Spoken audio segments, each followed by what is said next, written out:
Thank you for joining me for another episode of Awaken Empowered TV. I'm your host, Ethan Fox. Today I have a very special episode. That's a video from a local event that we did featuring Xane Daniel, who's somebody who's been in my Lightworker program, and through the process, he transitioned from a mainstream career path in the video gaming industry to developing a unique healing modality, which he also demonstrates in this video. And you can participate from home as if you were in the physical audience when we did the live event.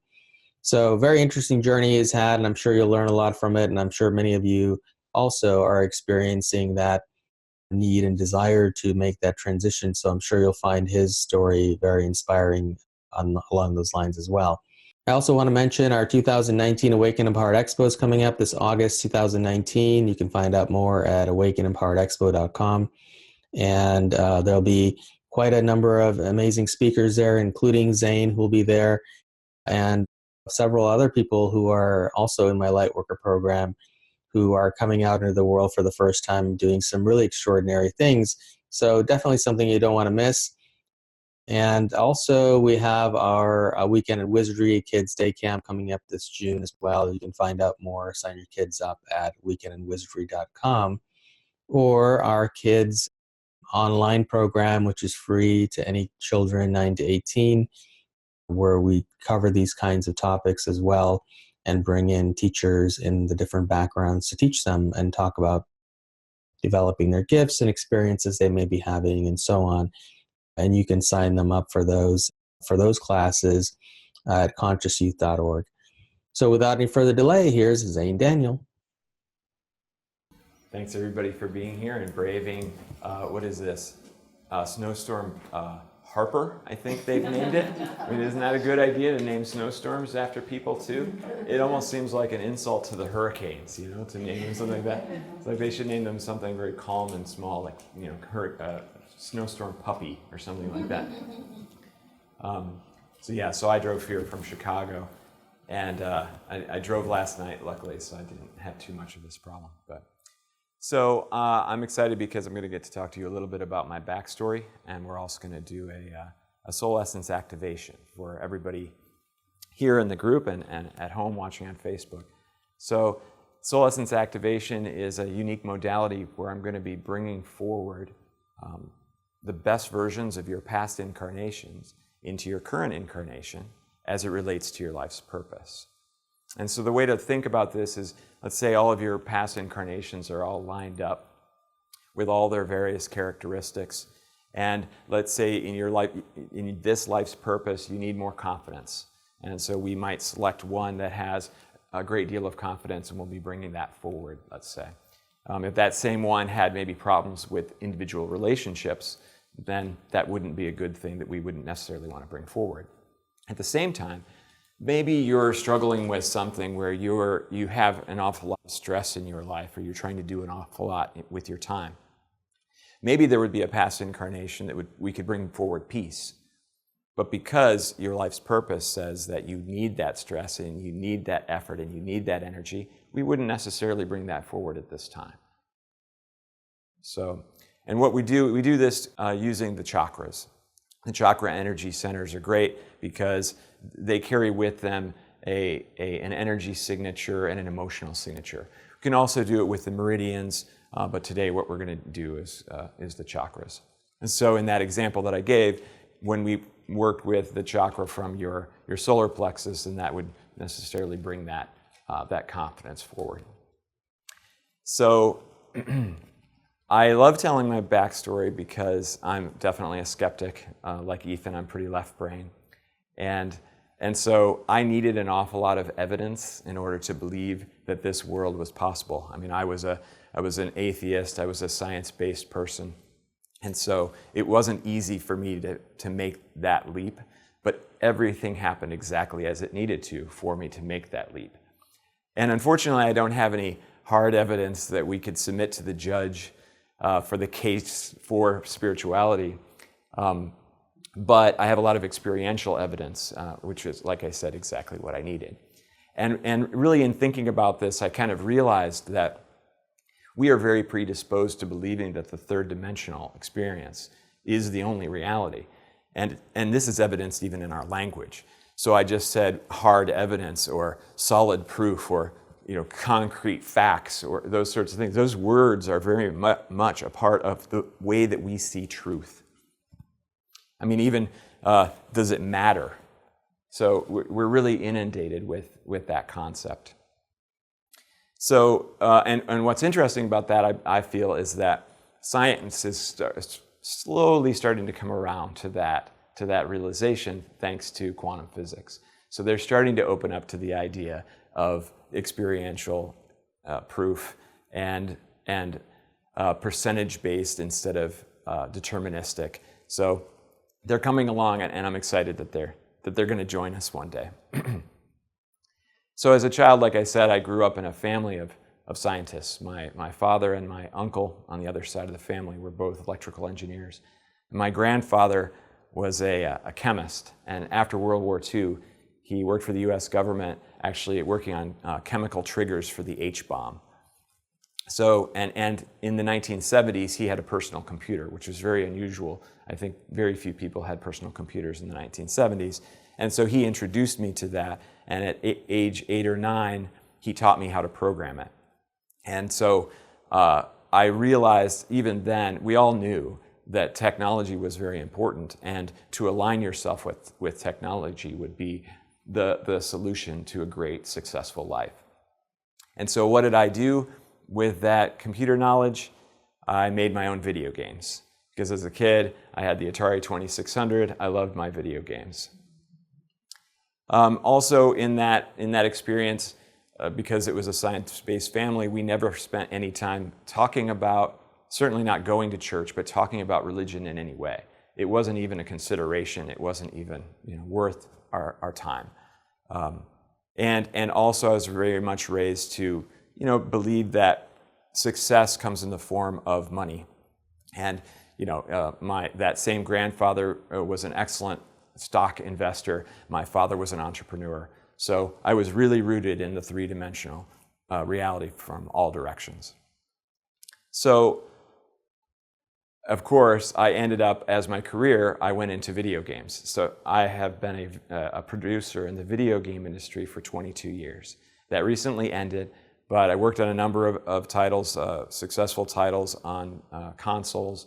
So things from movie things and TV licenses like Family Guy and Iron Man to other titles like the Saints Row series and Mortal Kombat 10.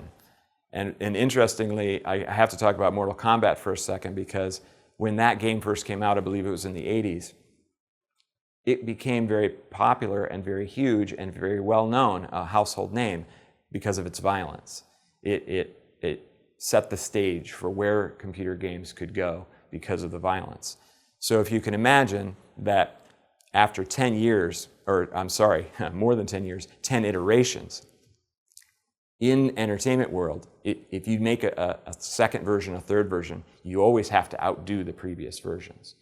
So in the version that I worked on, when we delivered a critical hit to an opponent in hand-to-hand combat, we had to zoom the camera in on the spot that it occurred, and even go into an X-ray view so that we could see the bones breaking and splintering, and of course the opponent screaming in terror, in agony. And so this was right about just after I had started to awaken. And so for the first time ever, I was looking at my career and saying, am I doing something good for society? Am I doing something good for humanity? It was early enough that I still subscribed to fear. And so I went ahead and worked on the title anyway, because for fear of losing my job and losing my house and all the things that come with that. So I did it. And interestingly, at the very end of that title, when we were to release it on the PC, the home computer, there was a bug, and so it took about 10 to 12 hours. We were about 10 to 12 hours late on delivering it, which doesn't seem like a whole heck of a lot. But to the fans of Mortal Kombat, that was the worst thing that you could ever possibly do. So they were so upset that they would leave us voicemails and emails threatening us and threatening our families because we were 10 to 12 hours late on delivering this title. And that was really quite the eye-opener. And I remember that even my management was shocked and upset and confused. But why would they do this? Like, well, what audience are we appealing to? What are we pulling out of people? This is just not something I want to be doing. So that career did actually end about 5 months ago, and so I'm pretty happy about that. So to step back a little bit, my kind of awakening moment was an ayahuasca experience. And during that ayahuasca experience, with my eyes closed, looking at the darkness, I heard a voice. And this voice taught me some things.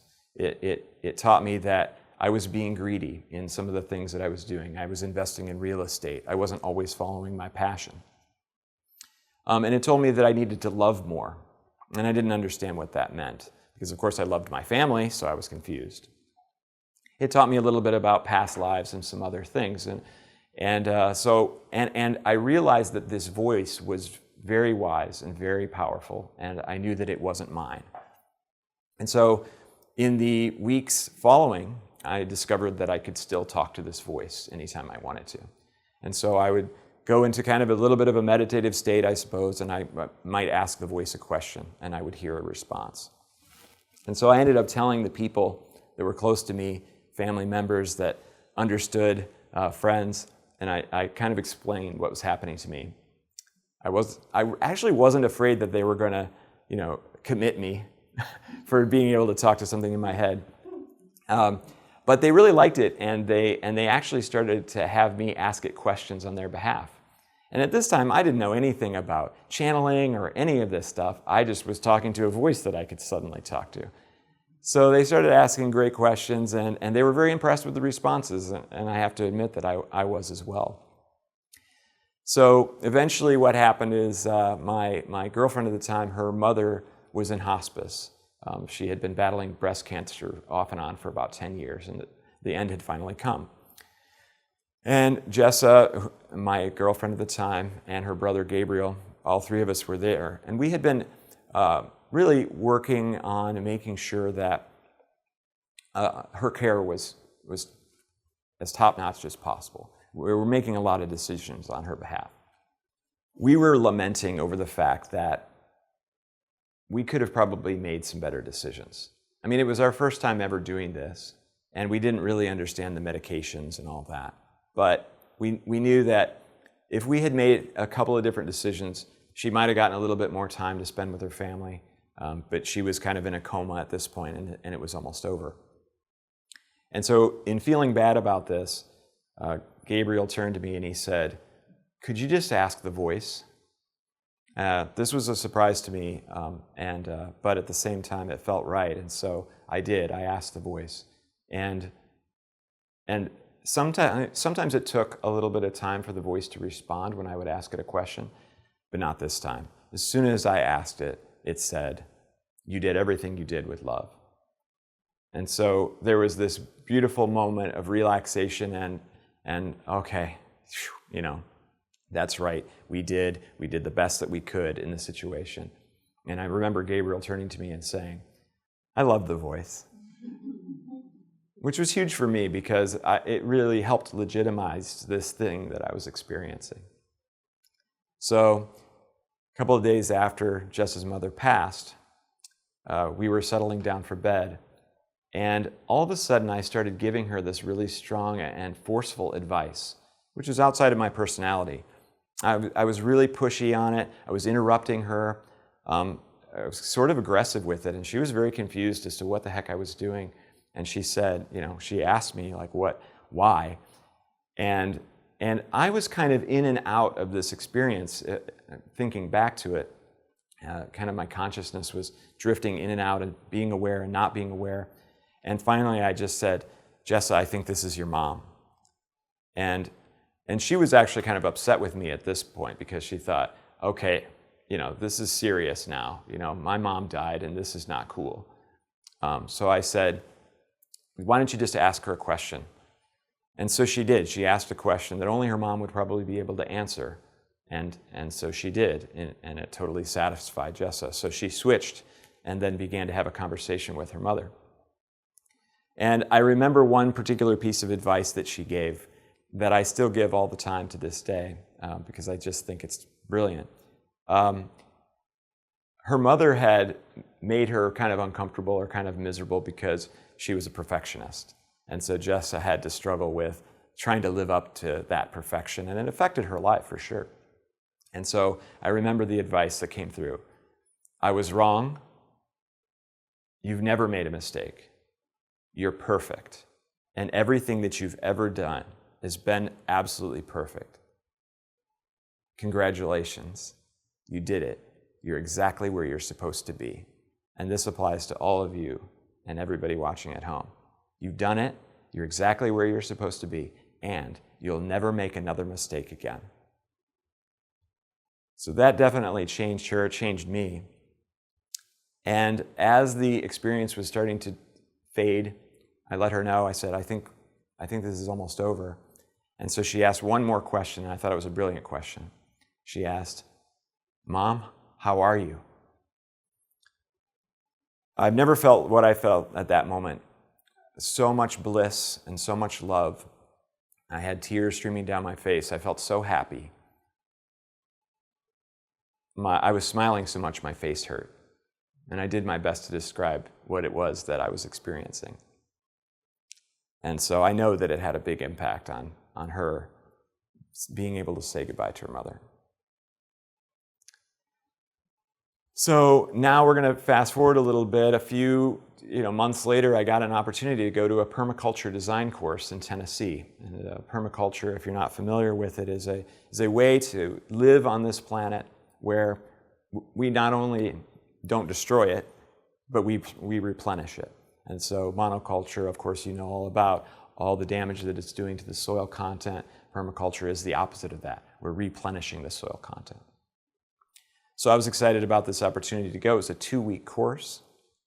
And there were 20 people there from all over the world. And right away, we all had this kind of sensation that we had already met each other before. And everybody was kind of having some interesting deja vu. So there was a really cool thing going on there. And this was in Cherokee country. This was in the Smoky Mountains of Tennessee. It's a beautiful place. And there were 2 people that were in this group of 20 that kind of stood out.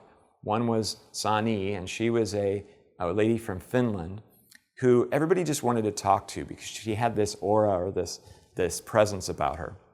And so I luckily had the opportunity to talk to her after the first day or 2. And I had heard that she was a Reiki master. I didn't even know what that meant. And so I had to find out what a Reiki master was. And so while she was describing to me what a Reiki master was, all of a sudden she stopped talking to me and she just stared at me in the eyes, saying nothing. And I went, well, okay, I guess that's what we're doing. And so I just went ahead and stared right back at her. Fine, we'll see what happens here. So I don't know if you've ever done that before, but after a couple of minutes, the whole world just starts to fade and look really strange. And that happened. And then the next thing I knew, I was no longer there. I was no longer present. But I do know that I said something, and I know that she said something, and then I felt this wave of disappointment wash over me, and then I was back. And I said, what the heck just happened? And she said, oh, well, you just channeled another entity from another dimension or another planet or something. Like, what? What are you talking about? How did you know that that's what was happening? And, what did I say? and she said, oh, well, you asked me to leave this world with you. Like, oh, okay, well, what did you say? So, well, I said no. Oh, that's a feeling of disappointment as the being left me. So now I've had 2 channeling experiences. So these are the things that I really needed in order to go from Mr. Atheist who doesn't believe any of this is possible to, oh, maybe this is possible. But it still wasn't quite enough. And so she went on to tell me that, you know how everybody here feels like we know each other and how people are having deja vu experiences? She said, I believe that we've all been brought back here for a reason, and that we are all formerly a member of a Cherokee tribe. She said, I was having a meditative thing about 2 years ago, and I had this experience where I saw that we were all here together, and that this past life of mine, she remembered. And I'm thinking, okay, this is really hard, and I don't know if I necessarily believe this, but I'm going to go with the famous quote, the only thing I know is that I know nothing, so that I can try to stay in this moment. But at the same time, there was another feeling that I had, and I thought, this actually feels right. I think this is right. And so I went around, and she did too. We went around and told everybody in the group what she had felt. It was kind of an experiment for me. I just wanted to see how people would respond. And man, everybody believed it. Everybody was right there like, yes, thank you. Oh my gosh, I've been trying to figure out what the problem was or what this was about. Yes, you're right. We were all part of the Cherokee tribe. And so that brought us together even more. A few days later, she pulled me aside again and she said, I kind of want to tell you what that whole vision was. I feel compelled to tell you. And she said, in this vision, we were all part of this tribe, and we were under attack, and the village was in trouble, and we all had to escape the village to a meetup point that we had pre-selected. And she said that she was one of the last ones to leave because she was making sure that everybody got out okay. And so it took her a while to get to the meetup point, but by the time she got there, the whole tribe was there, but they were all hung to death in trees.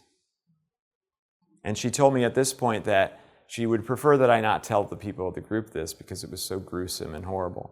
But she said that at that moment that she had that vision, that she was crying, and she felt like she was crying because the people needed to be grieved for, and they hadn't been grieved for.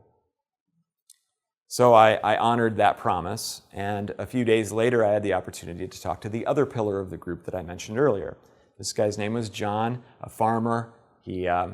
He was a really cool guy. He could sing and he could rap, and everybody just loved him, and everybody loved to talk to him. And I had an opportunity to just talk with him. Early one morning, we just went on a walk.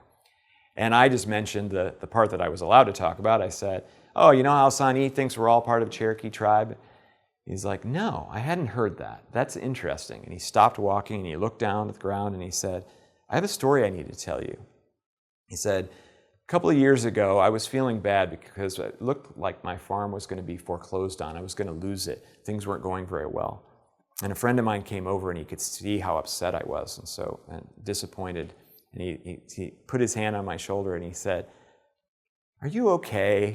And he said it in that way, that makes you just start to cry. So he did. He started to cry, and he had this opportunity. He said, well, I could have held it in, but I just needed to let it out. And so he said, I've never cried so hard in my entire life. I was wailing. He said he flopped down on the floor. He was crying so hard. He was crawling around, still wailing. He crawled outside and grabbed onto a tree. And he said, and I closed my eyes, and I had a vision.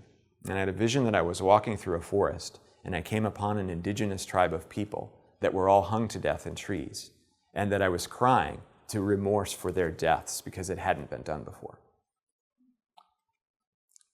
So I said, okay, and I thought, I can't tell him what I know. Okay, so can you do me a favor and can you tell Xane that story? And he's like, oh, no, I don't want to tell her that story. That's a terrible story. It's very gruesome and awful. No, you really need to tell her. And so, of course, synchronistically, that same day, the three of us were assigned to a group project. So I said, please, please tell her the story. So it was this great moment where they both had this shock look on their face, but they both also had that, well, of course, because that's what happened. And it's just more proof as to what we experienced. And so for me, it was that extra, proof that I needed, that experiential proof. And just for icing on the cake, the teacher announced that day, I believe, hey, we have a surprise guest coming. One of the last remaining 200 Cherokee elders is going to come to our camp, and he's going to sing and what is that called? Where you go into a cave and the heat turns up. Sweat Lodge, yes, thank you. And so it was just too perfect. And we actually considered telling him the story, but we decided not to. But it didn't matter because at the very end of the experience, he pulled the three of us aside. He was beautiful and fantastic in the way that he conducted himself, of course, and all the music and the stories that he told. But he pulled the three of us aside and gave each of the three of us a gift that I don't believe he gave anyone else. So he was still telling us that he knew. So So now I've really changed, and I went from this is not even possible to it has to be possible. There's just no explanation for all of this. And so when I came back, I had an opportunity to work with somebody who I didn't really know, and she had very severe depression. And throughout my life, a lot of people with depression had presented themselves to me and seemed to ask me to help them. And that wasn't very easy for me to do because I had never had it before myself. I had had a pretty strong upbringing, so I couldn't really identify with that, but I definitely tried. I mean, it was worth an attempt. And so I feel like I helped a little bit, but not really that much. But in this case, she really wanted it, and so I went over to her house and I received what I believe was my very first download, because she was sitting there talking to me and trying to describe to me what it was that she was feeling. And all of a sudden, I just felt compelled to kind of give her a solution, a possible way that she could look at depression that might help her. And this download went on for about 3 hours. I just kept talking and talking. She was asking me questions. And so we came up with kind of an approach that she was then able to bring to her therapist. Her therapist was kind of impressed with it, and I talked to another therapist about it. They seemed kind of interested, like, I've never heard of that before. So, there was another opportunity, another experience where I was able to help somebody and inventing it out of thin air. Where did that come from?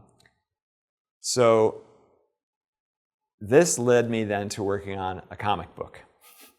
So I have a comic book series called Righteous that I created immediately after that. So my conversation with her kind of helped me bridge the gap to decide to create a piece of fiction. And this piece of fiction is about a greedy corporate analyst who is visited by a being of light. And this being of light touches him on the forehead and changes him so that he can only help others and he can't make money for himself anymore. And the twist is that every time he helps someone, they get it too. He passes it on to them. So this was my way of spreading enlightenment. But once again, I didn't even know that's what I was doing. I thought I was just writing a cool story about how helping people. I did not realize that I was writing an enlightenment story. It wasn't until later that I figured that out. So this idea hit me so hard, and I had to move fast, and I hired an international team. I hired an artist from Spain and a colorist from Peru and really got started on it right away. I even hired an editor from the comic industry because I had plenty of experience doing storytelling through video games, but that was a very different kind of approach now. So that editor gave me kind of on-the-job training for what I was doing. And really, it was written for the mass market, even though it has a lot of spiritual kind of, I would say, undertones.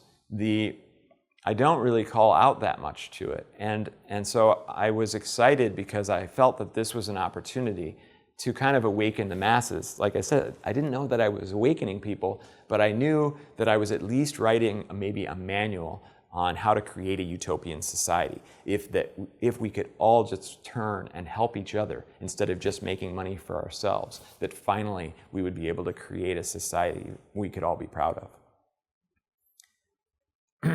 And the other reason I created it is because I had watched The Secret a lot. I loved that movie, and I loved the vision boards. And so I imagined that I was creating a vision board that the masses could see. And if they could picture it, if they could visualize it, if lots of people could visualize a vision board all at the same time, then what could we accomplish? It could be anything.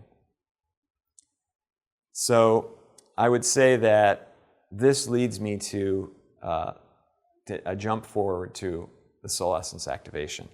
And it was the comic book that helped me realize what I was doing.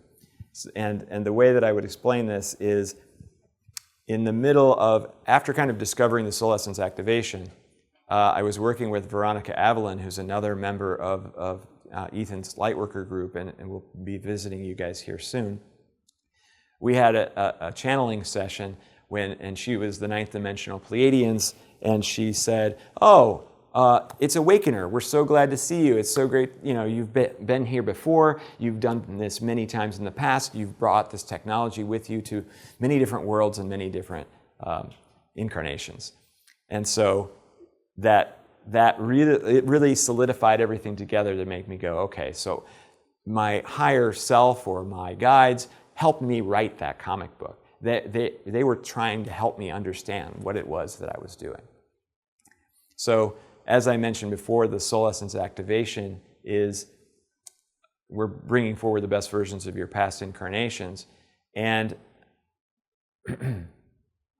I'm working with the Hathors to do this. So if you're familiar with the Pleiadians, if you're familiar with the Arcturians, the Hathors are another extra-dimensional group that were here on Earth during the hieroglyphic, the ancient Egyptian times. And I was a Hathor on Earth during that time. And I learned the soul essence activation actually through Ethan, who was also a Hathor, but he was off-planet at the time and giving me this information. And really now I find that I work with them quite frequently, and they're right there with me as I do the activations. And they're telling me, as you'll find out shortly, I do lots of vocal tones and guided meditation as we go through, and they're very much there assisting me all the way. One of the things that happens when we have energy work done is that because we have free will, we can also kind of disrupt our energy flow by having negative self-talk or negative thoughts and feelings. And the brain, of course, is always the cause of this. And the brain's main function really is survival. And so what's the most important survival emotion? Fear. And so, of course, we bring fear into our experiences, and that changes our energy body. So I have a couple of left brain kind of thoughts about fear that I thought might help everybody. One of those is that fear is simply a prediction of the future. Fear is not something, you cannot be afraid of something that's happened in the past. You can also not be afraid of something that is currently happening to you. If you're walking by a beehive, you can be afraid that a bee is going to sting you. But if that bee is in the process of stinging you, you cannot be afraid that the bee is stinging you. It is stinging you. And the same is true as we predict the future. Maybe your boss comes to you and says, in 2 weeks there's going to be a layoff. And you're going to be part of the layoff. Are you afraid that you're going to get laid off? No. You know you're going to get laid off. Now you shift to being afraid of something that's going to happen as a result of being laid off. Oh, I'm afraid I'm going to not be able to pay my rent. I'm going to lose my car. My partner's going to be mad at me. Oh my gosh, am I ever going to be able to get another job? So you move into the thing that is less likely to occur. And that's what's amazing about fear. The less likely it is, the more we fear it. So let's say that same boss came to you and said, there's a 95% chance in 2 weeks that you're going to be laid off. Maybe you'll make it, but probably you're not going to. Are you afraid you're going to get laid off? No, you're pretty darn sure you're going to get laid off. And again, you focus on the things that aren't necessarily going to happen. Finally, they say there's a 50-50 chance that you're going to get laid off. Your fear focus is going to be on, oh no, it's going to be me. Yeah, 50-50 chance, but I bet you it's going to come up tails. I just know it. So you go into a fear response or a fear prediction based on the less likely thing, right? And the other thing that's fascinating about fear, well, okay, this is more important. How good are we at predicting the future? We're terrible at it. We're not good at it at all. If we were, we would all be Bitcoin millionaires at this point. So why do we put so much faith into that fear? Why do we put so much faith into that thing actually happening to us? It makes no sense.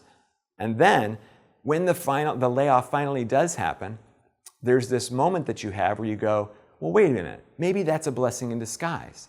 Maybe I'm going to get a better job. Maybe I'm going to work with better people. Maybe I'm not going to have to work so many hours. Maybe I can go to a new town and meet new people and have this amazing experience. So wait a minute. So you spent 2 weeks worrying about something great happening to you? That's a terrible waste of time.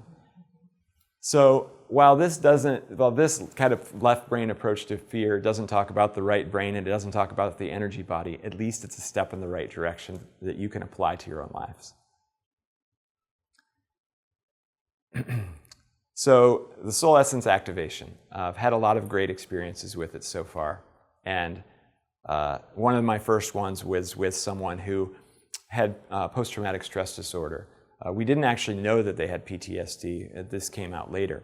But when you have PTSD, and in her case, she was 5 years old when she had a traumatic experience, it changed her root chakra. It blocked completely her root chakra. So all the rest of the chakras were discombobulated in a mess, and that root was everything. And she ended up going through a life of being addicted to hard drugs and other problems as a result of this unresolved experience. So when we worked on the root chakra, we worked on all the chakras, but the root seemed to have the biggest marked difference, because she was also a salsa dancer, and she was going that same day to rehearsal for one of her salsa experiences. And her coaches were always getting on her because she wasn't grounded enough when she was dancing. And so at that night, then, right after the soul essence activation, they were amazed. They couldn't believe that she, was grounded, and she took the next step. And other experiences that she had a couple of fear-based experiences that she was able to handle fine for the very first time. And she even said something like, I was having trouble having negative thoughts the other day. Oh, you tried? Yeah, I wanted to see if I could do it. Yeah. Okay, good. Another one that just recently happened that I was really excited about was another light worker reached out to me, and she was dealing with a client who was having a problem with a family that was experiencing apparitions and horrible imagery of like murders. If they closed their eyes, they would see people murdering people. And there was one of the kids had night terrors, and they came into the room one time when that same child, it seemed like there was some sort of apparition or entity that was trying to take over their field. And so this other light worker had never worked with anything like this, and so she wasn't sure what to do. So we put our heads together and our collectives together, and we finally figured out that it was actually the little girl that was the source of the problem, and she was having trouble with protection, which was something we were talking about earlier. And we figured out that actually her halo chakra, the 8th chakra, right, the first one above the crown, was completely blocked. And so I just did one awakening to her halo chakra, and immediately she had huge results. The entire family was no longer seeing apparitions in their house. She was not having night terrors anymore, so it really seemed to make a big difference. So it's really interesting as all the different things that we can do when we target specific problems, and I know that it's just going to continue to expand. Another thing that has happened recently is I've been working with some of the other light workers, and when I work on the chakras above their heads, they notice more, I would say, an enhancement to their gifts, and sometimes it reveals their gifts. Certainly the chakra, the 9th chakra seems to be access to the Akashic records, and we've seen some really nice new results from that, where they were able to now actually get more information that they were able to deliver to their clients and so forth. So lots of neat opportunities and possibilities with this. So the other fun thing that I can do is I can do this to crystals. And what happens with crystals is that they change their consciousness level so that it matches better the human consciousness. And so when I do this for people who want to be able to talk to their crystals, and they sort of can, but they can't quite, this seems to open that up quite a bit. And it also aligns the crystal to the person's life's purpose.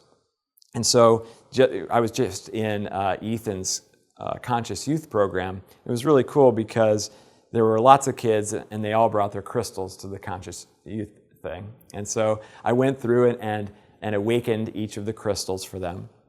And we got a follow-up from one of the kids that she was so able to talk to her crystal now that her parents took the crystal and they hid it somewhere in the house, and she was able to just walk right up to it, and they just kept doing it and making it harder and harder and harder for her to find, and she could find it every single time. I thought that was a really neat experiment too, you know. So what also happens with the crystals that's very interesting, and why there's one sitting here that Ethan brought in, is that they physically change. And we've seen this happen over and over again. And sometimes it's different. Each time it's different. Sometimes they become more cloudy. Sometimes they change in hue, in color. Sometimes they get like a big crack right down the middle of the thing. And so I often say, are you sure you're okay with me doing this? Because if you love it for its beauty, it might change. But it's very fascinating that it changes. And so I got kind of a camera crew together and went over to a crystal shop and tried to record this actually happening. And it was amazing because one of them was using their phone, and they brought it up to the crystal right when I did the activation.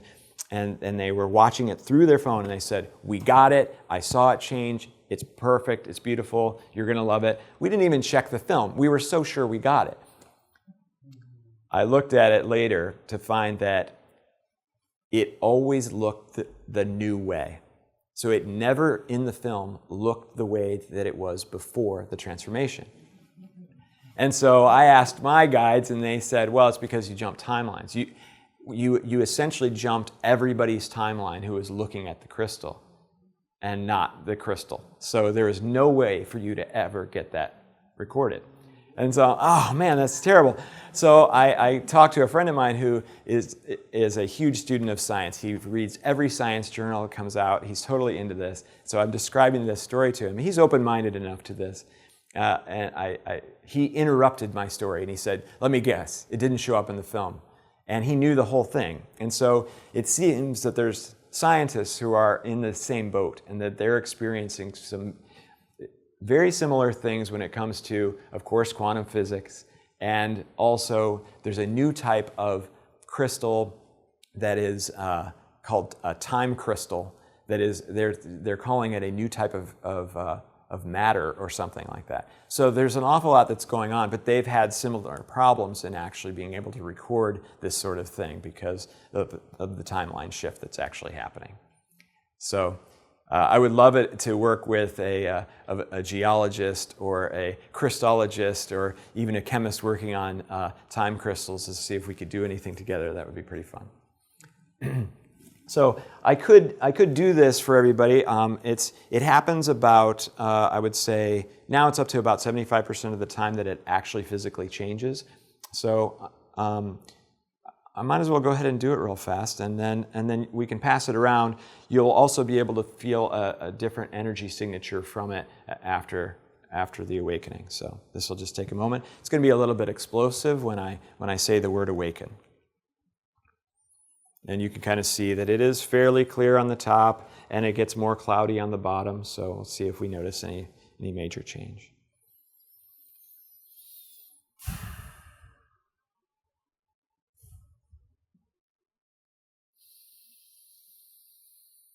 Awaken.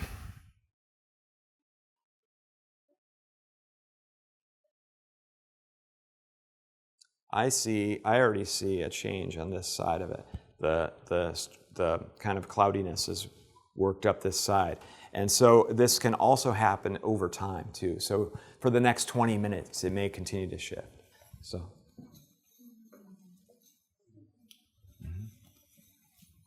So the other thing that's kind of cool about the soul essence activation is that I've also done it for the comic book. And so anybody who reads the comic will get a version of that. And I've seen it actually happen really interestingly with a friend of mine who is very much an atheist and didn't believe in any of this stuff. And I gave him a copy of the comic so that he could read it. And he did. And a day later he called me and he said, "What did you do to me? Like something has happened." And he went from being a very staunch atheist to now he's reading everything he possibly can about spirituality. So the chance is there. And that's what I'm super excited about. If we can hit the mass market with just a little bit of a catalyst to help them kind of want to look things up and want to open their minds, then, who knows what we could do. So that really brings me to my life's purpose, and that is one of my big life's purposes, is to awaken as many people as physically possible. And in addition to that is to help people move from the third to the fifth dimension. And I was having an experience the other day where I was thinking about it, and I was in such a state of joy that I felt this grand unconditional love for all of existence. And I realized that the way to get to the fifth dimension is to love the third. It's to love absolutely everything that's going on in it, even though it seems horrible, to love all the people and all the experiences and all the things, the wondrous miracles that happen in the third dimension. Instead of trying to run from the third dimension and to get to the fifth dimension, to embrace and love the third and be okay with it, then you're kind of going to be ready to move on to the fifth. So with that, I really would say I'd open it up to questions before we do the soul essence activation.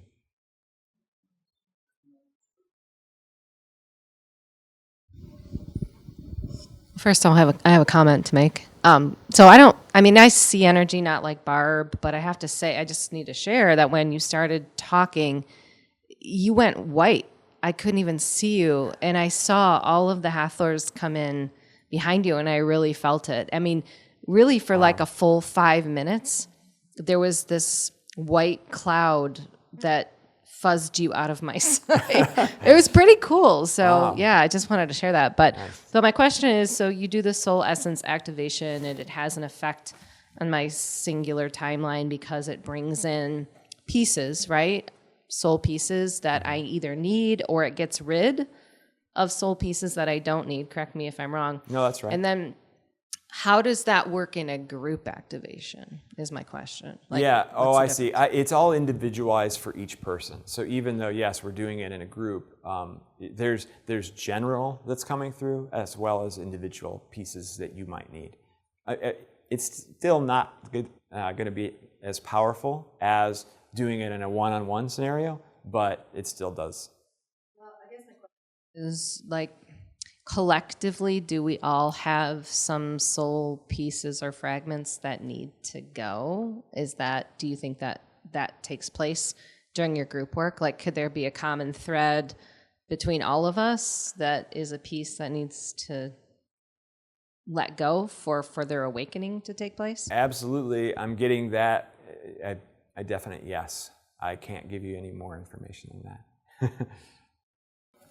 Okay, someone had a question about I think it was already answered in the chat, but what's the name of your magazine or the comic book? Where do people find it? And where do people find it? You can find it on righteouscomic.com. Okay.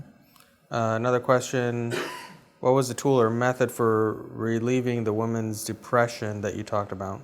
Do we have 3 hours? We can go over it.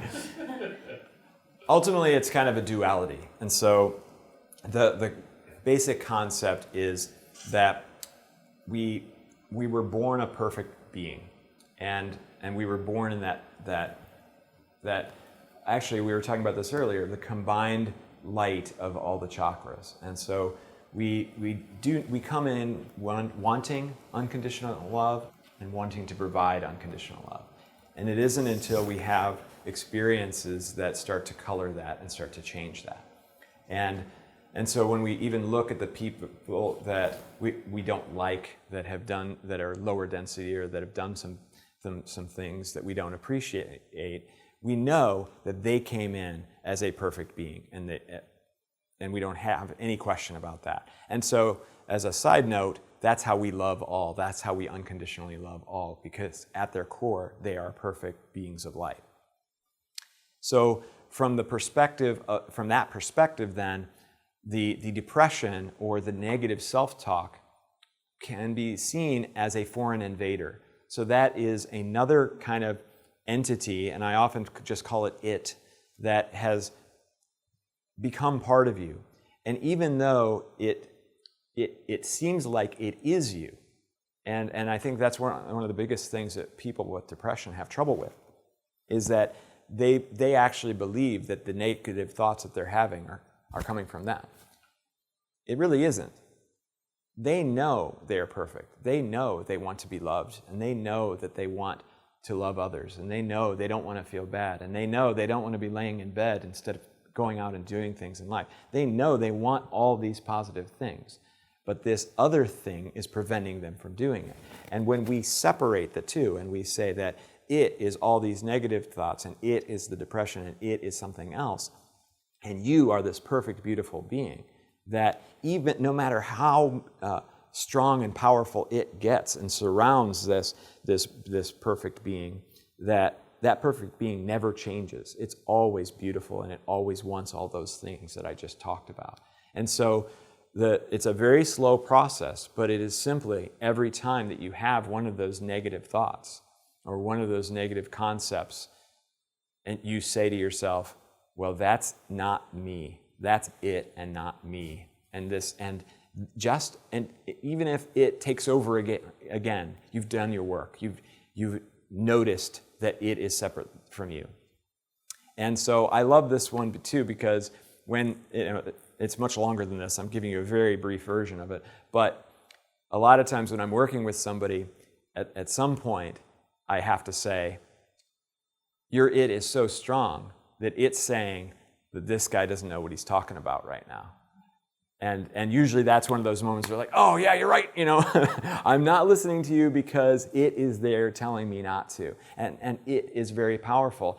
And every time that you have a negative experience in your life, especially when you're a child and you have a traumatic experience, you don't have the coping mechanisms to handle that. So it just gets bigger at the end of every day. So each day, if you can take it and separate it from you and know that that is true, then it gets smaller each day. And of course, loving it and loving exactly the experience that you're having because it is helpful for you in your growth is another huge element to that. So that's the very brief version of the...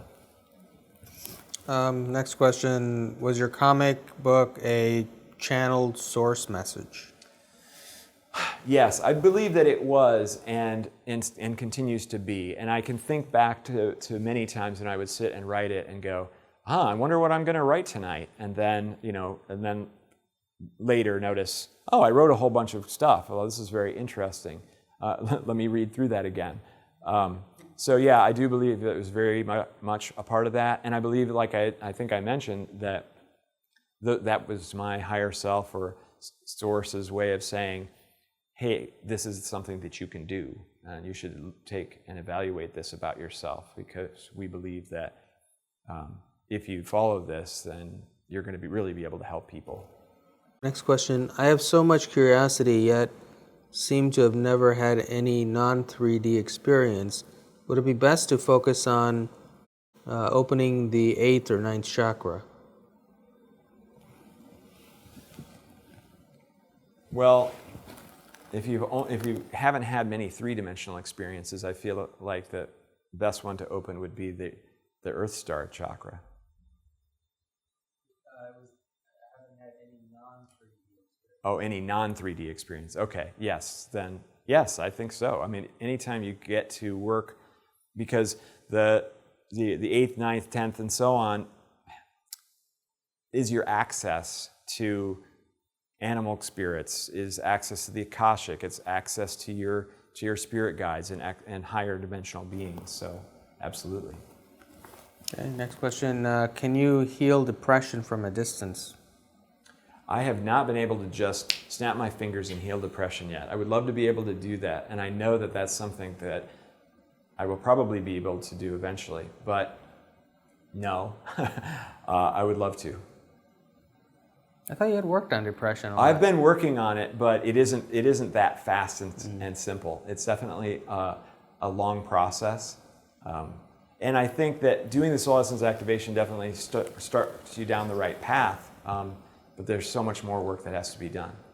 So if someone has depression, you do the soul essence activation, how is that, can you explain how that helps?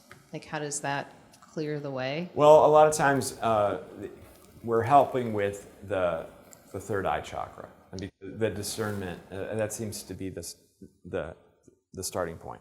But we also have to open up all the other chakras to be able to get there. So, you know, that person that I worked with who said they were having trouble having negative thoughts, that was a direct example of somebody who we were able to move that aspect of their personality into their current incarnation.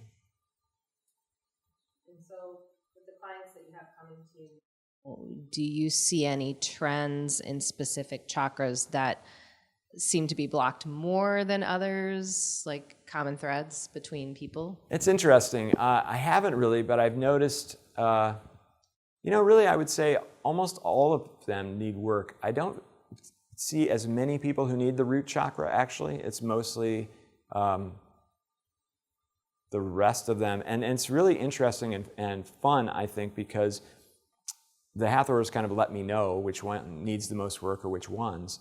And they have given me very specific methods and tools for that. And so we get to work on some of those things together, and then they end up with some homework that they can do to continue to work on that. What can we expect from this activation, and are there any side effects? Oh, okay. So a lot of times people experience a definite change in their energy level. A lot of times people say that they feel both relaxed and awake at the same time. Yes, we've definitely had some people that maybe they have a little trouble sleeping that first night, or they're extra tired for a couple of days. You know, kind of the normal things that you would see from an energy activation. But really no side effects beyond anything like that. I can ask questions for days. Okay, cool. I'm kidding. So I'm noticing in my client sessions, and I don't specifically work on the chakras, but I do have guides come in and do that, is that there's a crystallization of the chakras that is taking place. So sometimes the guides will say, oh, your upper chakras are crystallized, meaning that they're working in concert and beginning to work as one Combining. technology. Yeah. Sometimes they'll say it's the lower chakras. I'm just wondering if you've seen any of that, or that's something that the guides have been. I haven't come across that yet. Yeah, it'll be very interesting when I do. What would you say if someone's constantly, let's say they're so wide awake and want to like tone it down, but they can't, and you don't want to, you want to balance the energy and not just have, you know, if you're having a race car and you just pin it all the time and you're on the, you know, almost to the red all the time, then how do you balance that, or how does your work incorporate that? Well, it's kind of interesting because really I'm not specifically targeting things personally. My intention is not going after and saying, okay, for this specific person, I want to do this. It's being brought forward by the Hathors. So in that way, you're getting exactly what you need, or what you're supposed to have for your life's purpose again. And so I could say, on one hand, that maybe that aspect of needing to go is very important for you right now, and that you know, there's some very specific purpose for it, and that it will go away eventually. Or, yes, we could certainly spend some time and figure out what it is that's happening, why it's happening, and start targeting very specific things. And it may be that in that case, we need to work on the meridians instead of the chakras. So in each person, it's different and individual. Can you activate crystals remotely and as a group, or do you need to actually see and feel the crystal? If we have a crystal here at home, can you activate it for us? I absolutely can, and that's what we did with the Conscious Youth program, for instance. So all those kids are all over the country. So yes, and I don't even need to see it. Like, you can have it in your hand and just say, I've got a crystal in my hand, and I can do it that way. Everybody on this call is going to have a crystal in their hand in a second. Right. And also, yes, it can be done in groups. I do believe that just like anything, if it's more targeted on a one-on-one basis, it's going to be more powerful. All right. So the other thing that you should watch out for, you heard me kind of do the awaken for the crystal. This is not a relaxing activation. This is often very loud because they're having me do some tones, and it seems that the louder I am, the more effective it is.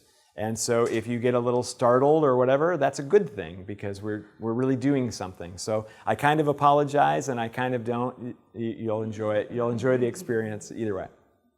So even though we are going to put you into a meditative state, and so throughout this process, if I'm not speaking, I'm probably working with the Hathors or whatever, you can just go ahead and become breath aware during that time. And so the one instruction that I'll give you right now is that when I say the words breath in, then you just go ahead and take a nice big deep breath and hold it at the top until I say the word awaken.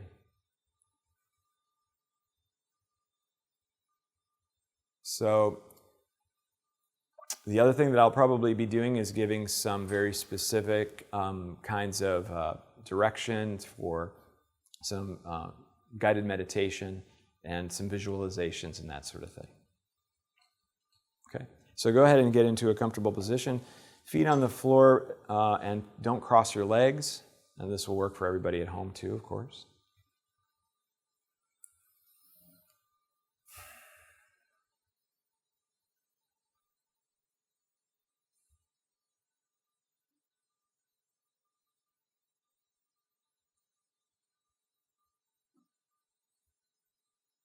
To get started with this, we're going to open a connection between all of us here and present and all those at home watching.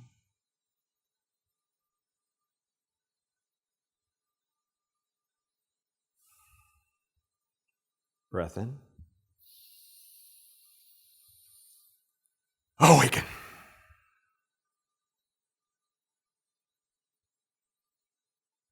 Very good.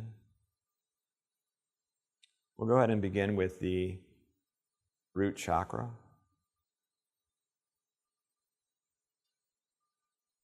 This is located at the base of the spine.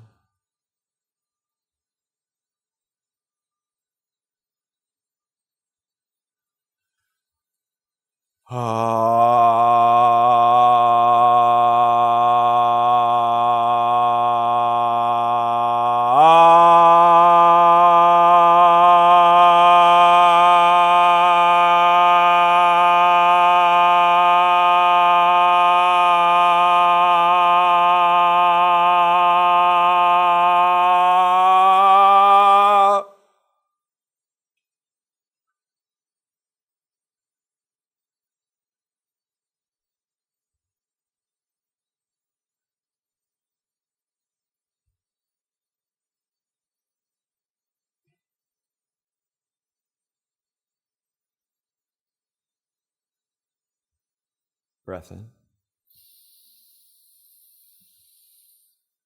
Awaken. Good.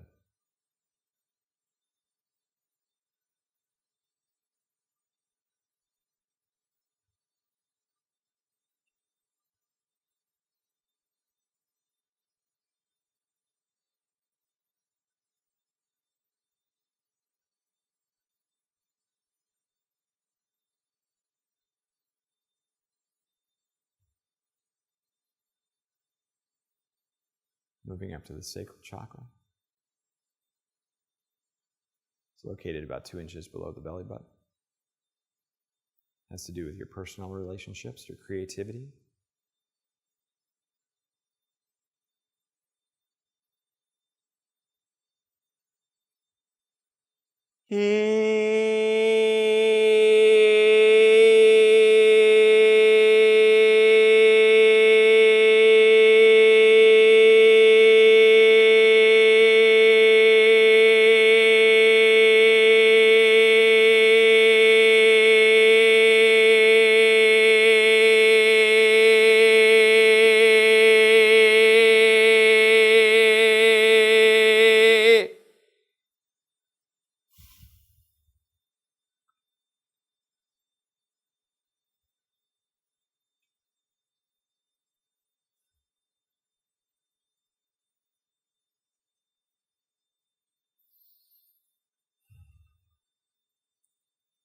Breath in. Awaken.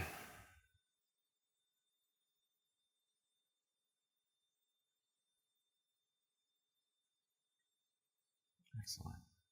So I'd like for everybody to take their energy fields and I want them to go ahead and extend them. Imagine extending them through the floor and down to the surface of the earth. Feel the energy exchange between you and Gaia and your two lower chakras.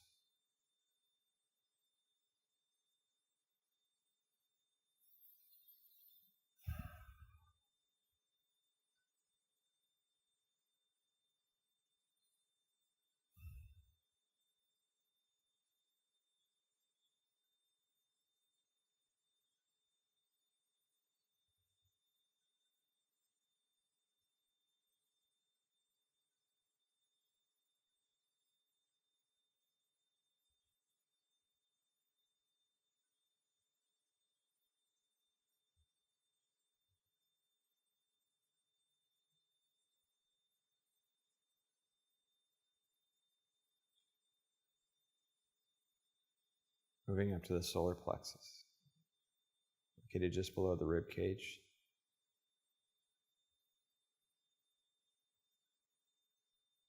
This is your ego, your self-worth, your self-confidence.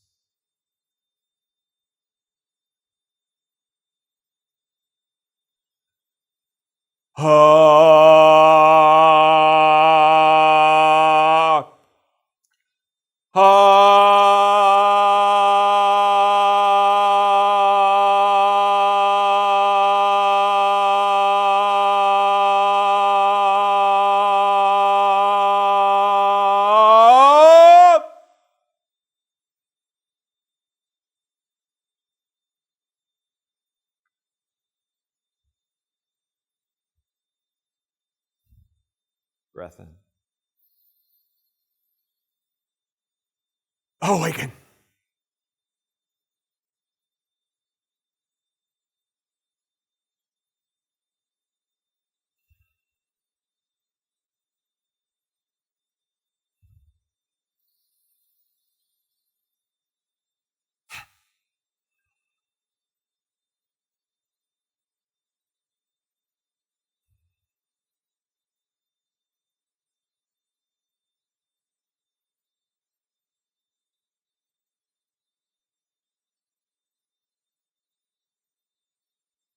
Moving up to your heart chakra.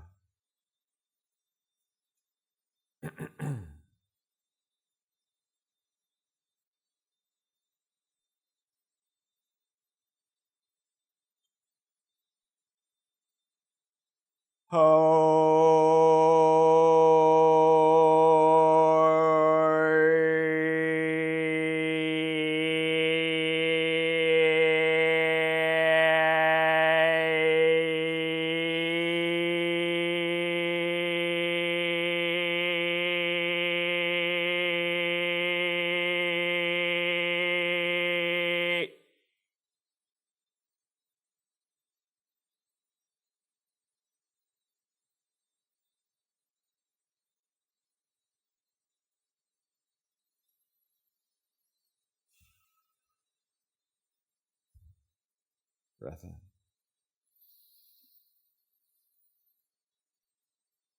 Awaken. I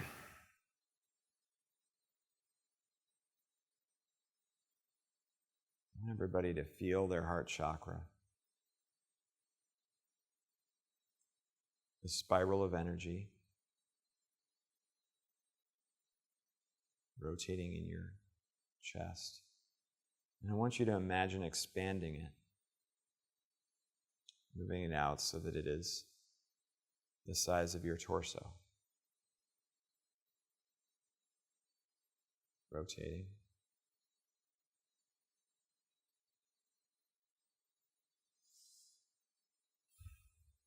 Good. I want you to expand it again, this time the size of your whole body.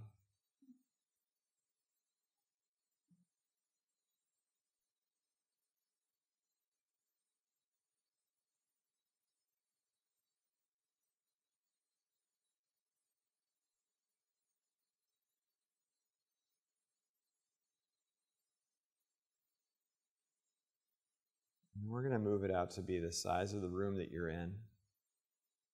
And I want you to do it fairly quickly this time, and I'm going to make a sound. When I make that sound, expand it to the size of the room.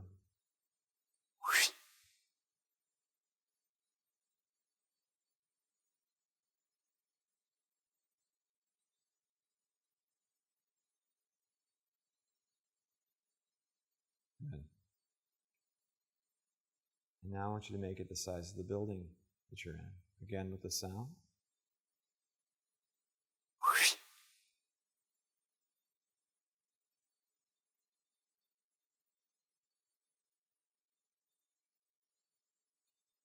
I want you to think about all of the people, all the bacteria, all the energy, all the existence that is now within your building-sized heart chakra. And think about how much you love them unconditionally.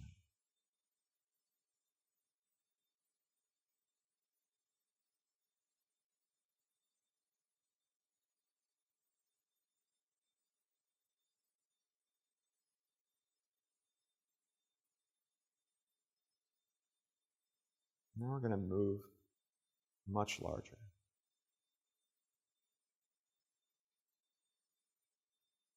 Size of the country that you're in. It's going to be huge. It's going to rotate very slowly. There's no stopping this. At the sound,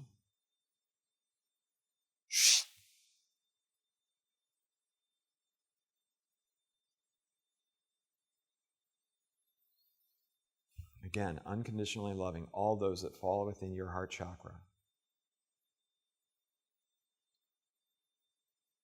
No exceptions.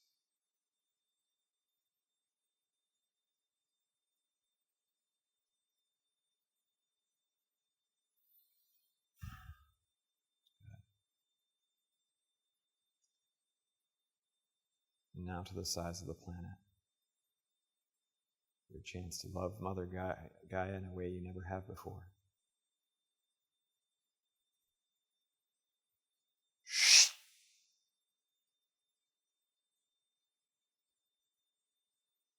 Of all those beings and all those entities, the crystalline core, everything there is to love.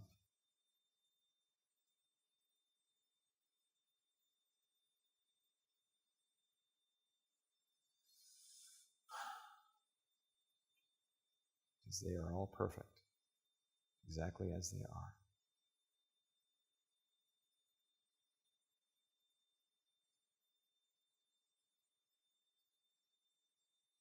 They want me to keep this going. So now we're going to love the solar system, increase the size of your heart chakra, the size of the entire solar system.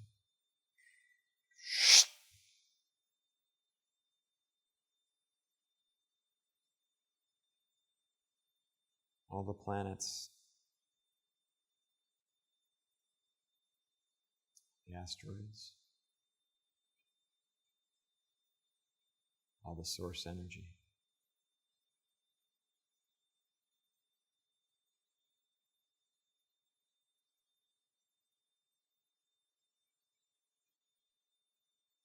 That's how big your heart chakra is.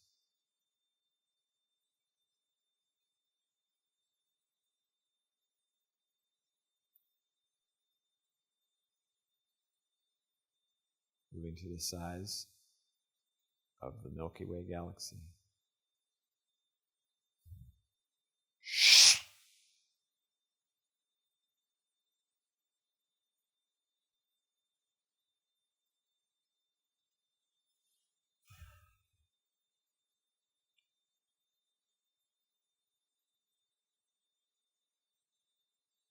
Just pulling on the energy of the universe, the infinite energy of the universe to help you do this. And one more time, to all of existence.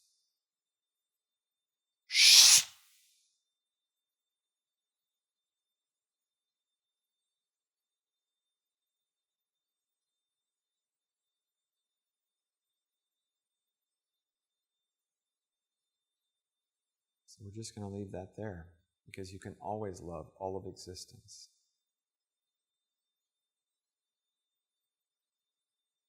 As we look ahead to the throat chakra, you might notice a little bit of tightness in your throat. It's from all the energy moving through your lower chakras. Before we proceed, I would like for you to once again extend your energy to the surface of the earth and ground yourself. Feel that negative ion exchange between you and Mother Gaia as you heal her and she heals you.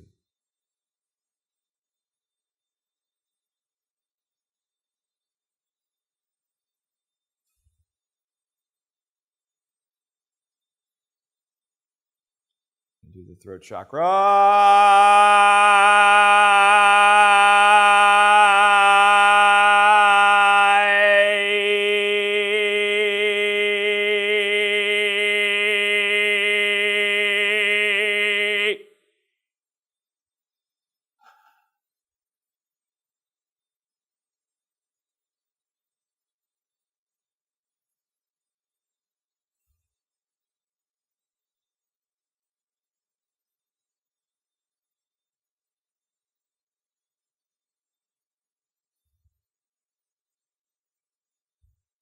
Breath in.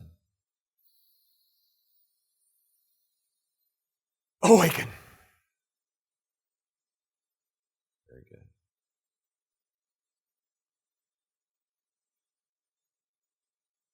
The energy moving through.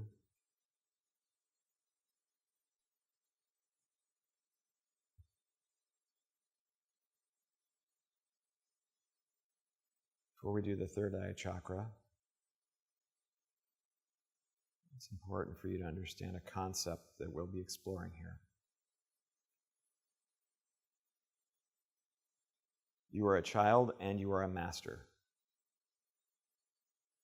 The child is the one that loves the sunset.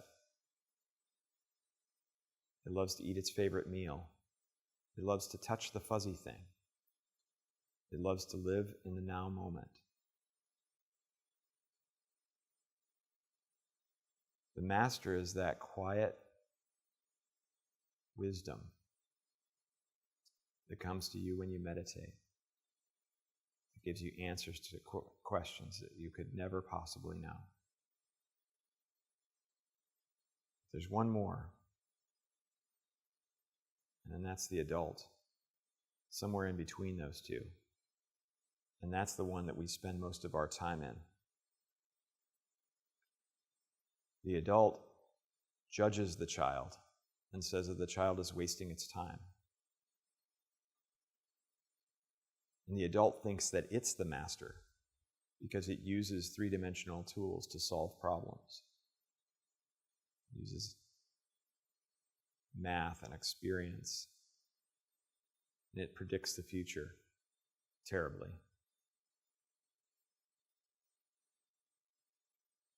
And the more time that we can spend being the child and the master, and the less time that we can spend being the adult, the more we will awaken.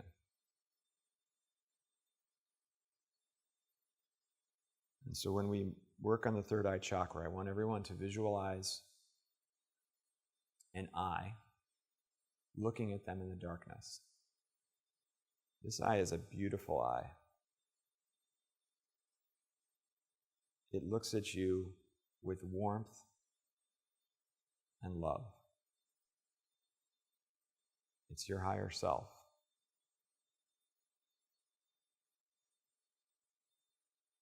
What we're going to do is when I make the tone for the third eye chakra, I want you to move your perspective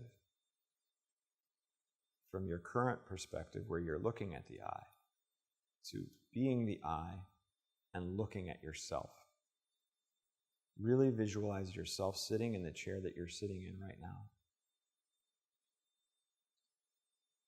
And look at yourself with that same love and that same understanding. Look at yourself from the perspective of the master. And see that even though the adult dominates, you can still love it, for it's just trying its best.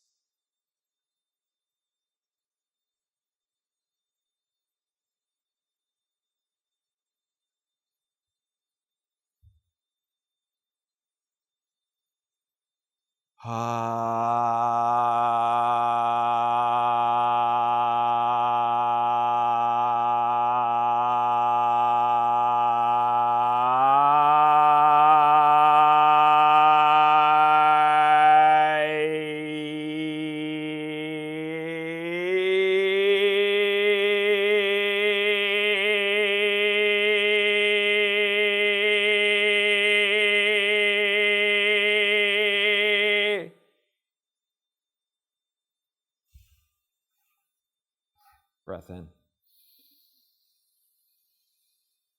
Awaken.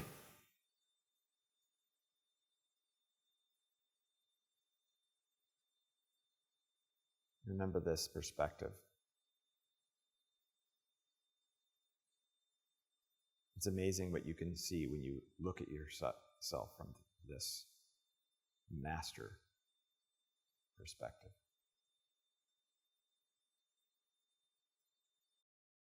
Now, as we look to the crown chakra, you might notice again a little bit of tightness in the top of your head as all this energy is flowing through your lower 6 chakras. Excited to break through and shine your light onto the world, the universe. Before we do that, I want you to once more go ahead and extend your energy. This time, not just to the surface of the earth, but all the way through to the crystalline core. Deep, deep, deep. Keep going.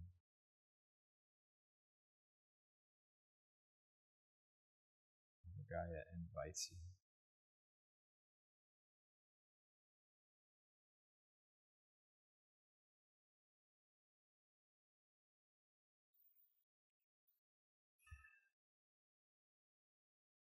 Exchange of energy.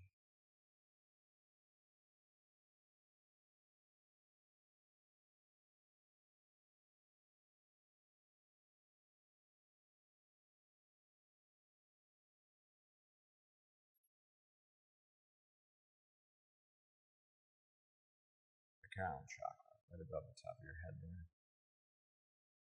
It's your connection to the divine.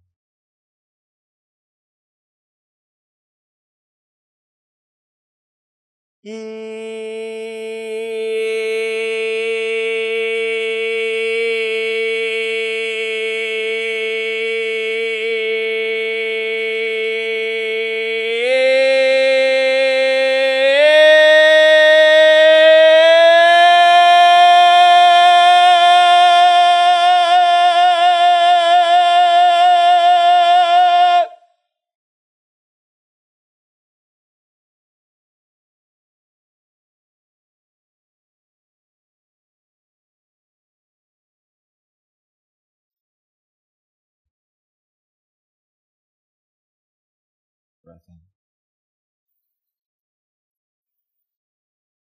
Awaken.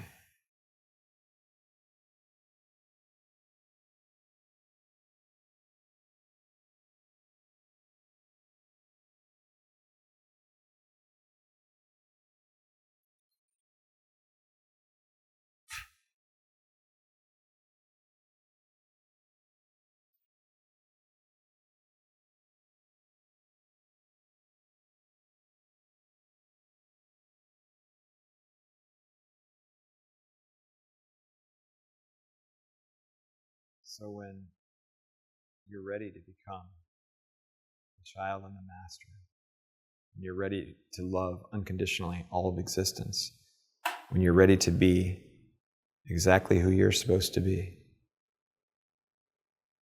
unabashedly, all of you, and love that version of yourself, love that true you, you may open your eyes.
All right, do we have any new questions? What do you experience when you're doing this? Oh, thank you. I'm glad you asked that. It's interesting because they give me obviously lots of verbal information. They mostly give me verbal information. I'm not a very visual person, but also I get a lot of energetic feedback, and I know, when a particular chakra needed a lot of work for various people. And it's interesting doing a bigger group as opposed to an individual. When I'm working with an individual, it's much more specific, and I go, oh, okay, so this is one I didn't get much feedback for, so I'm going to jump ahead, work on this one, we're going to come back. So I get a lot more of that kind of feedback. But with a big group, it's a little bit different. It's kind of more of a big combination. But there were definitely, oftentimes the feedback is much bigger and much stronger with a big group.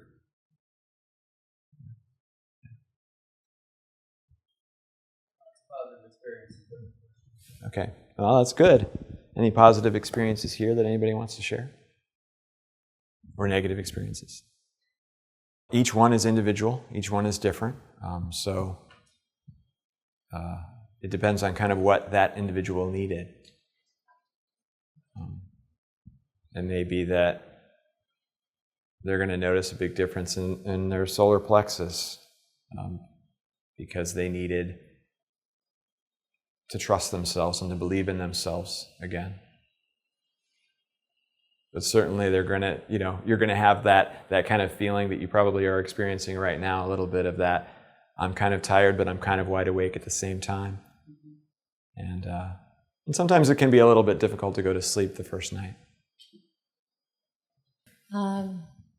During this whole process, it really, I felt, or I was hearing a little portion of what was the sounds as you were doing, and it was really resonating like through me, in me, around me, and almost like chills too.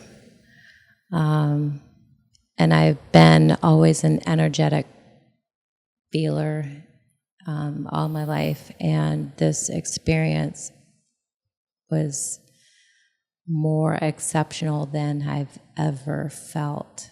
It was wonderful, and I am so grateful for your work and what you're doing and listening and being present too. So thank you. Thank you so much.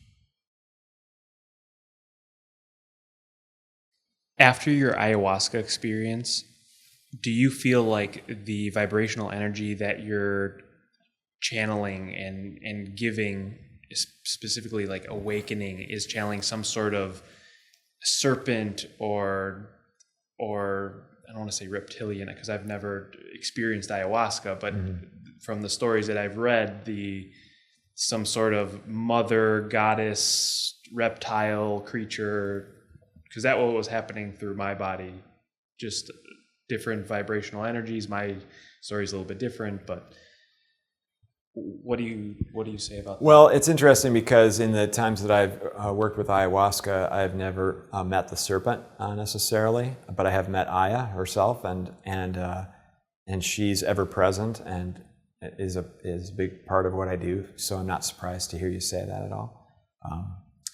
But now I'm kind of forgetting your question. Did I get it, or is there more that you need to know? Do you feel like your vibrational energy came from the ayahuasca experience, and that?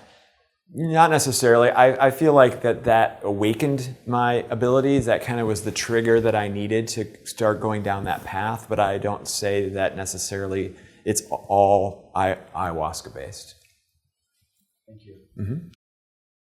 I wanted to know, this was just the basic 7 chakras. Correct. And why did you spend so much time on the heart, which you didn't do that elevation with the other chakras? I get different direction each time. And so Okay. sometimes they want me to spend more time in the heart or maybe the sacral or whatever. So this was just the direction I was given for this one and the third eye today. So afterwards, I can say that I felt not just my peripheral vision, but it just feels like my eyes are more awake. It feels like I can sense and see and feel more than I had before, sort of I see out of the back of my head. Nice. And then I have another question, the chakras. So you activate the 7 basic chakras, and then would you activate the hand chakras? So there's several chakra points on the hands. And as healers, most of us in this room are healers and we work with our hands. Would you do an activation that would just activate? I can feel you're like sending it right now. Yes, I can most certainly do that, and I have. It all depends on the individual. The experience, I'd like to share the experience of some of what I felt. As you were doing the heart and opening and opening and opening, it kept expanding, but it's really weird because I felt this light, this almost beam of light in the left kind of come through to the left brain, and then it just kind of the whole brain lit up. So I just wanted to share that with you, and thank you. Thank you. It's wonderful.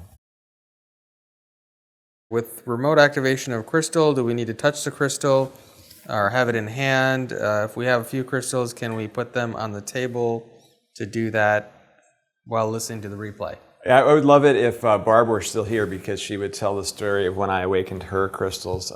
She had all of them on a table. She brought them from all over her house, and they were just all lined up.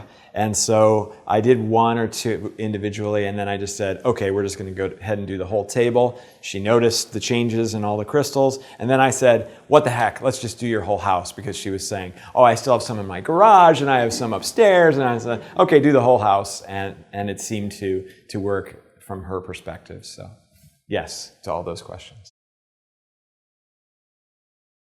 Is this activation something to do repeatedly or just once enough? Feel it is important to be restful now? Yes, I mean, it's certainly something that we can do more frequently. Now, the very first time is usually the most impactful, but certainly over time you can experience kind of a return to normal that can be enhanced again. Talk about your private sessions and how people can sign up for those if they want. Okay. Well, you can go to XaneDaniel.com, and there's a way to do that right on the website. Also, XaneDaniel.info if .com doesn't work, because we just moved that over to .com this week. So. And what do your sessions entail, basically? So similar to what we just did. It all depends. Each individual is different. We do a little bit more conversation at the beginning, to see if there's anything that they might want to have done to them or for them. And then we, either through their request or through guidance, we pick which energy centers that we want to work on. Will it intensify the experience if we redo it on the replay? Intensify? No, but it will certainly work still on the replay, and you can do it. I don't know if I've ever had anybody immediately turn around and do it again. I'm not totally sure what the results would be, so they can send me their results if they decide to do that. I'm not sure I understand this question. Maybe you do. Is the sound about the vibration? I felt the vibration strongly. Yes. I'm asking right now, so hold on a second. The tone is important. The changes are important. What we're doing is we're preparing the body for the energy that it's about to receive through the activation itself. So it has multiple purposes, but I mean, that's the main purpose. Kayla says, are you kidding me, Xane? I was holding my favorite Lunite crystal during the activation. 3 areas of the clear outline of markings have blurred. I'll let you know later. I'm happy about that. But it was amazing. Awesome. A lot of activations, they continue, when you start in one time, and they can continue to keep going on and doing more and expanding. Is that what you find with what you're working with? Or is it just why we're here? Is your question that I would continue to do this through other activations, or is it that it's automatically going to happen? I didn't totally Is it automatically doing it? For like a lot of healings and a lot of activations, you may get an initial sitting in a space like this, and then over a period of time, it continues to go and go and go. We keep it. Right. We kind of keep growing and expanding, as it continually goes. The Hathors would work. Right. I really don't know for sure. I don't know for sure the answer to that question. So you can check in. You can tell me what you experience. To be continued. Yes. Thank you. Thanks, everyone. I hope you enjoyed this episode of Awaken and Power TV with our special event featuring Xane Daniel. Join me next week as we speak with another incredible individual who's standing on the leading edge and changing the world.